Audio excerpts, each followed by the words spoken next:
Il préfère ne pas trop s'en approcher. C'est avec ce pulvérisateur agricole que la vie de Paul François a basculé le 27 avril 2004. Je suis grimpé. J'ai une échelle. Hein. Et ce que vous voyez un peu arrondi, c'est un couvercle que j'ai ouvert pour regarder si ma cuve était bien propre. Mais dans cette cuve, il reste un fond de Lasso, un puissant herbicide que Paul François utilise depuis plus de 15 ans. Avec la chaleur, le produit s'est transformé en gaz que cet agriculteur charentais a inhalé sans protection.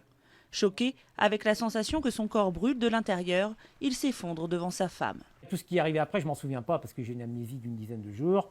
Mon épouse a compris qu'il se passait quelque chose qui n'était pas tout à fait normal. Hospitalisé d'urgence en insuffisance respiratoire, crachant du sang, il sortira quelques jours plus tard. Mais son état de santé empire vite. Maux de tête, problèmes d'élocution, perte de connaissance, les médecins peinent à comprendre ce qu'il a. D'examen en examen et de perte de connaissance de coma en coma, d'hôpital en hôpital. Parce qu'à un moment donné, il y a un examen qui a montré qu'il y avait une défaillance au niveau cérébral qui était importante. Ma femme, mes frères et sœurs ont commencé, eux, à faire leur enquête par rapport au produit. Sa famille découvre vite que le Lasso, commercialisé par la firme américaine Monsanto, est interdit dans de nombreux pays comme le Canada, la Belgique ou le Royaume-Uni. En cause, sa composition, 50% de monochlorobenzène, un solvant classé hautement toxique par l'industrie. Paul François l'assure, il n'y avait aucune mention de ce risque sur le produit. Je ne me posais pas trop de questions quant à la toxicité des produits. Pour nous, c'était le médicament des plantes. Grâce à un toxicologue de renom, il bénéficie d'un traitement expérimental censé capter les toxines dans l'organisme. Après le combat contre la maladie, il se lance dans une autre bataille bien plus longue, judiciaire cette fois.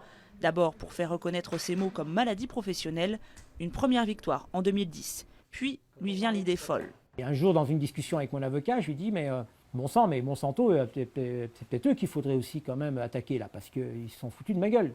Excusez-moi du terme. Je payais le produit, je suis client chez eux, ils n'ont quand même pas beaucoup de considération pour l'utilisateur. Il en est persuadé, Monsanto connaissait la toxicité du Lasso. Reconnu coupable en 2012 par le tribunal de Lyon de l'intoxication de l'agriculteur, le géant américain fait appel et remet en cause la véracité des dires de Paul François. Cet homme du terroir ne s'attendait pas à un tel combat.